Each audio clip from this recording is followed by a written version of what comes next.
स्वावलंबन। भारत में एक राज्य था, हमीरगढ़। हमीरगढ़ के राजा बड़े वीर तथा प्रजापालक थे और मंत्री बड़े बुद्धिमान और दूरदर्शी। मंत्री का राज्य प्रबंध ऐसा था कि प्रजा बड़े चैन से रह रही थी।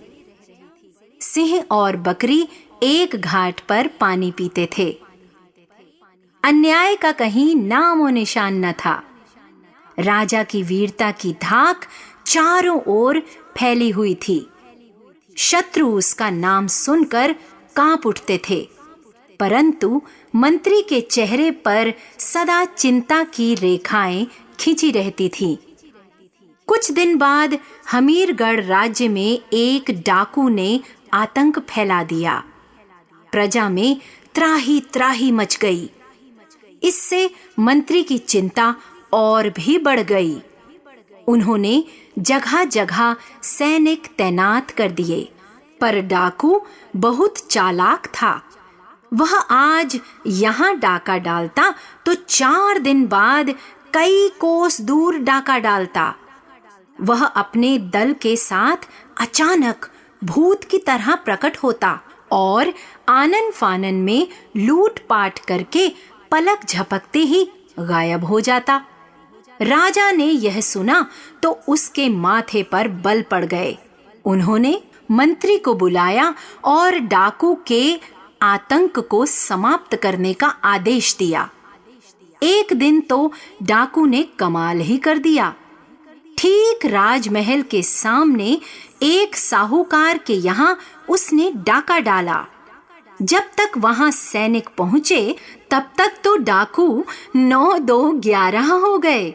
यह देख राजधानी में भी जगह जगह सैनिक तैनात कर दिए गए।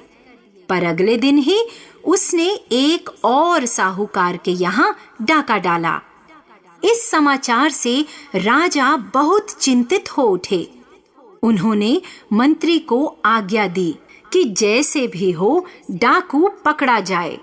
मंत्री ने पहरा और अधिक बढ़ा दिया।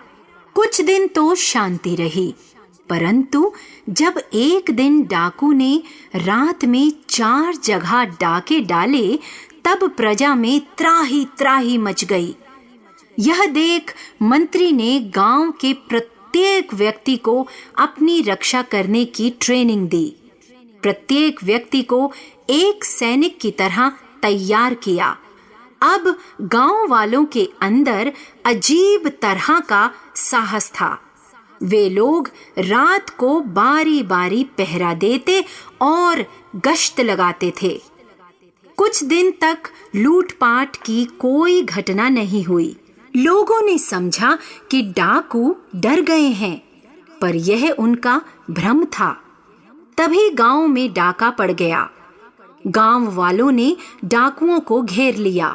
डाकुओं ने बहुत बचना चाहा, मगर गांव वालों के घेराव को देखकर उन्होंने आत्मसमर्पण कर दिया। गांव वालों ने उन्हें रस्सियों से जकड़ लिया और दरबार में ले गए। राजा को पता चला तो उन्होंने चैन की सांस ली। राजा ने सोचा कि मंत्री ने आखिर डाकुओं को पकड़ ही लिया। अगले दिन दरबार में डाकुओं को देखने भीड़ उमड़ पड़ी। रस्सियों में जकड़े डाकू दरबार में लाए गए। डाकुओं के सरदार का चेहरा देखकर सभी लोग एकदम चौंक पड़े। राजा का चेहरा क्रोध से तमतमा उठा। राजा गरज कर बोला, तुम नीच कपटी! डाकुओं के सरदार के भेष में मंत्री को देखकर राजा आग बबूला हो उठे। तुमने विश्वासघात किया है मंत्री। तुम प्रजा के रक्षक नहीं, भक्षक हो। तुम्हें धन की आवश्यकता थी तो मुझसे मांग लेते। मंत्री चुपचाप राजा की बात सुनता रहा।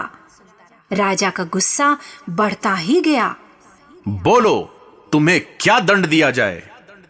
जनता क्रोध से पागल हो उठी। एक साथ कई स्वर उठे, प्राण दंड महाराज, प्राण दंड महाराज, मंत्री गद्दार है। मंत्री के चेहरे पर मुस्कुराहट दौड़ गई। मंत्री ने हाथ जोड़कर विनम्रता से कहा, महाराज, मैंने जनता की भलाई के लिए यह सब स्वांग रचा। यदि ऐसा न करता तो इनमें स्वयं अपनी रक्षा करने की शक्ति कैसे आती? आप ये क्या कह रहे हैं मंत्री जी? एक दरबारी हैरानी से पूछने लगा। मैं सत्य कह रहा हूं।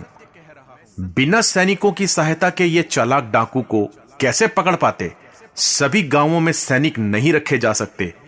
फिर ये सैनिकों के भरोसे क्यों रहें? अपनी रक्षा स्वयं क्यों न करें? महाराज, मैं अपने उद्देश्य में सफल हुआ।